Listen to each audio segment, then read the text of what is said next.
nosotros estábamos preocupados de las informaciones que nos llegan de afuera y de esta variante Omicron, que es 500% más infecciosa que la variante Delta del COVID-19, según algunos epidemiólogos, quiero decir muy bien. ¿Es tan así? Sí. ¿Qué se sabe de esta nueva variante que de hecho ya se empezó a difundir por ciertos sectores de Europa y que tiene al Ministerio de Salud muy alerta? Sí, Julia, mira. Tenemos que tener un equilibrio entre entregar una información que sea correcta, ¿no es cierto?, generar conciencia en las personas para que nos sigamos cuidando y, por otro lado, conocer el riesgo certero de esta nueva variante, ¿no es cierto?, que es la variante Omicron, que fue descrita o fue categorizada, ¿no es cierto?, por la OMS la semana pasada, entre el día 24 y 26 de noviembre, como una variable de preocupación. ¿Qué significa que una variable, que una variante sea de preocupación? Significa que existe alguna evidencia que esta variante tiene un cambio en la forma de presentarse clínicamente o que tiene una mayor virulencia en términos de su letalidad, en términos de su capacidad de producir mayor complicaciones a nivel de UCI o que también, por ejemplo, nuestros tratamientos pudiesen no llegar a ser efectivos. Ahora, lo que sabemos en este momento, también le hablamos a toda la gente que nos está escuchando, es que tenemos que tener expectación, tenemos que esperar, tenemos que tener paciencia, porque en estas próximas 2 semanas vamos a saber con certeza si realmente esta variante tiene una mayor contagiosidad, una mayor virulencia, o si nuestras vacunas que tenemos actualmente requieren algún tipo de cambio a nivel de la biología molecular. Lo que podemos decir hasta el momento es que tiene una rápida propagación, que hasta ahora los casos no han sido de una severidad máxima, pero sí se presenta de una manera diferente, con una fatiga muy, muy intensa, también con tos, puede haber fiebre, pero la fatiga, la doctora Angélica Coetzee, que fue la que llamó la atención en Sudáfrica y prendió las alarmas, nos refirió que el cuadro clínico era muy diferente con respecto a esto, porque tampoco se pierde el olfato, no se pierde tampoco el gusto. Entonces muchos pacientes que dicen, no, si esto es lo que a mí me pasa todos los años, son las amigdalitis que yo siempre tengo, o es mi típica alergia, ojo ahí, porque tenemos que tener esa consideración de que las nuevas variantes, ¿no es cierto?, dan diferentes tipos de síntomas. Y lo que sí te lo digo con harta fuerza también a todos nuestros televidentes y a ti, Julia, y a los que están ahí en el estudio, es que no tenemos la certeza todavía de la letalidad, de la virulencia o de si vamos a necesitar cambiar o producir nuevas técnicas de biología molecular para nuestras vacunas. Claro, eso se va a saber, me imagino que también lo han podido observar a través de otros medios, escritos, o de las fuentes oficiales de la OMS y los académicas, en que necesitamos 2 semanas para poder hacer los estudios pertinentes. Entonces lo que tenemos que hacer ahora es algo que parece muy fácil, pero que hemos fallado varias veces aquí en este país, que es tener que prime el principio de la salud pública, que es el principio de la prudencia. Entonces, frente a una posibilidad, seguir cuidándonos, seguir vacunándonos, incentivar a nuestros tomadores de decisiones que los cuidados de la frontera tienen que ser incluso un poco más fuertes o más intensos que lo que se avisó hoy día o lo que se comunicó hoy. Más todavía porque, a mí me pareció, doctor, este lunes, para contextualizarle a la gente que no vio el reporte del Ministerio de Salud, anunció una serie de modificaciones en el Plan Fronteras Protegidas debido precisamente a la aparición de esta variante Omicron de COVID-19. En primer lugar, a partir del miércoles 1 de diciembre, o sea, el miércoles de esta semana, se va a prohibir el ingreso de extranjeros no residentes que hayan estado durante los últimos 14 días en los siguientes países de África: Sudáfrica, Zimbabue, Namibia, Botsuana, Lesoto, Eswatini y Mozambique. En tanto, los chilenos residentes que retornen de esos países van a tener que hacerse un PCR en el punto de entrada y permanecer en cuarentena por al menos 7 días, independiente de su estado de vacunación o del resultado del examen. Por otra parte, según lo que anunciaron el subsecretario de Redes Asistenciales, se pospone la apertura de los pasos terrestres de Chacalcuta, de Pinoachao y Colchane, que era lo que se había anunciado. ¿Usted cree que es necesario aún más? Porque esta cepa ya está presente en otros países,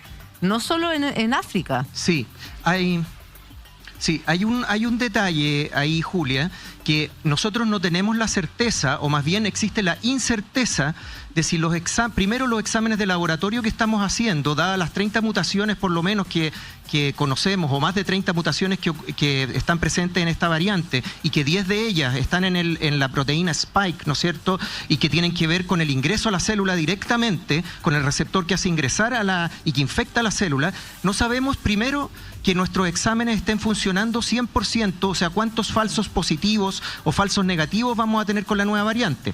Entonces, el PCR, que las personas que son residentes chilenos y que están retornando y que van a realizarse al retornar, y que se espera ese resultado negativo para poder enviarlos a sus domicilios, a mí me parece que en ese caso, como no hay certeza de que el test PCR sea 100% certero y que dé falsos negativos, debiesen igual esas personas realizar una cuarentena de 5 días como las personas que no están vacunadas, o que no tengan validada sus vacunas. Porque esto que estamos hablando, que ellos llegan a Chile, ¿no es cierto?, se realizan un PCR, esperan que el PCR sea negativo, y posterior a eso ellos pueden irse a su domicilio sin problemas. Parece ilógico, considerando que no tenemos certeza, primero, de que los exámenes funcionen como están funcionando con las otras variantes, y segundo, que tampoco tenemos certeza de cómo funcionan las vacunas. Entonces, si tú me preguntas a mí, claro, hay medidas que son positivas, pero a mí me parece que independientemente de si sale el PCR negativo de entrada, que uno ya venía con un PCR de salida del país de origen 72 horas antes por lo menos negativo, debiese realizarse un aislamiento o una cuarentena por lo menos por 5 días. Es que ya tenemos la experiencia, claro, yo le encuentro toda la razón a usted, doctor, ya tenemos la experiencia de lo que pasó con el Delta y cómo llegó a nuestro país, y hoy día es la cepa o la variante que predomina. Quiero incorporar a nuestra conversación precisamente a la doctora Janet Vega, quien es asesora de la Organización Mundial de la Salud. Doctora Vega, ¿cómo está? Buenas tardes. Hola, ¿qué tal? ¿Cómo están todos? Muchos saludos a todos. Tanto tiempo sin verla, doctora. Oiga, cuéntenos usted más detalles, porque estamos con el doctor Bronstein también, respecto a la información que se maneja de esta nueva variante Omicron, que según algunos científicos norteamericanos, hay también, son las recientes publicaciones, esto tal como lo decía el doctor Bronstein, está empezando recién, hablan de que es una variante que podría ser 500 veces más infecciosa que la Delta, que ya para nosotros era ultra infecciosa. Sí, bueno, la información que manejamos en este momento es muy similar a lo que nos acaba de decir mi colega el doctor Bronstein. Una cosa tal vez que quisiera agregar es que efectivamente lo que se ha visto en Sudáfrica es que en un porcentaje de los pacientes el PCR es negativo. Y la razón es porque tiene mutaciones este nuevo virus en lo que se llama el Spike, que hacen que no reconozca este nuevo virus nuestra célula. O sea, entonces, que el PCR podría salir negativo y tener todavía la enfermedad. De hecho, ha ocurrido en un porcentaje de los casos en Sudáfrica. Por lo tanto, lo que está diciendo el doctor Bronstein es absolutamente cierto. En realidad, uno debería aquí generar cuarentena independiente de lo que salga el PCR.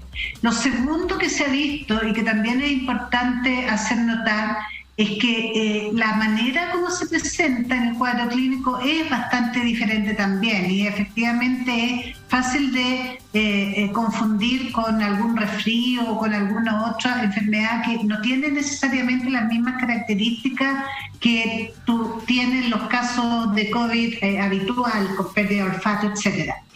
Lo otro que sí sabemos, ¿qué sabemos hasta ahora? Primero, tal como dice el doctor Bronstein, no vamos a saber mucho más en alrededor de 1 o 2 semanas.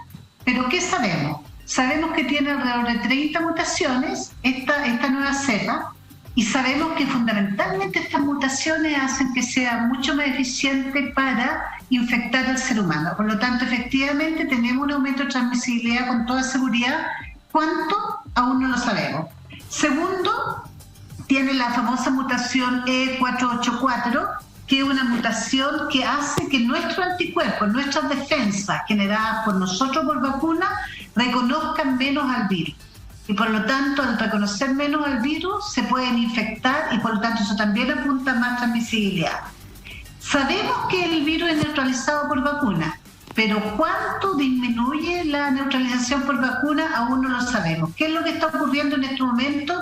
Y eso hay dos tipos de cosas que están pasando. Primero, que se están estudiando efectivamente si es que con sueros de personas vacunadas, qué es lo que ocurre en exámenes, en experimentos de laboratorio, y al mismo tiempo se está observando en aquellos países donde ya ha habido casos, qué es lo que ocurre, cuántos de ellos estaban vacunados, no vacunados, etcétera. Ahora, para efectos de la transmisión, nosotros tenemos que asumir como comunidad global que la cepa está extendida. Y vamos a ver, y a la medida en que sea transmisible, va a ir reemplazando a las cepas anteriores.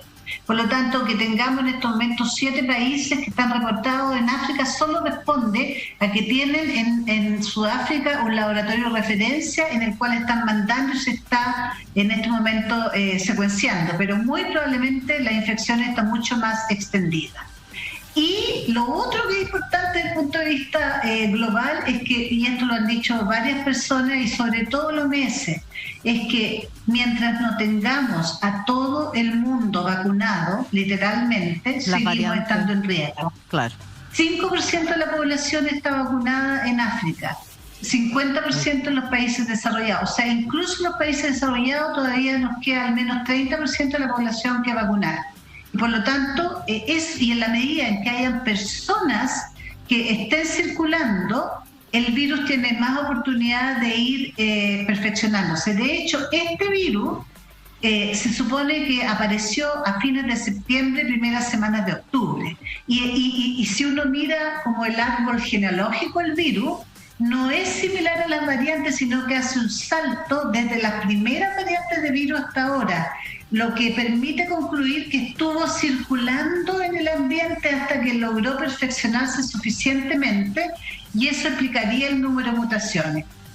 Y lo último contarles que hoy día en la sesión especial de la Organización Mundial de la Salud se acordó generar un grupo, un cuerpo, digamos, de intergubernamental para que empiece una negociación intergubernamental, valga la redundancia, para o generar un tratado o generar una convención u otros que permita avanzar en solucionar globalmente este problema, porque el gran drama de esta pandemia ha sido la falta de gobernanza global y la falla brutal de los organismos internacionales y también de los países de hacer frente a esta epidemia.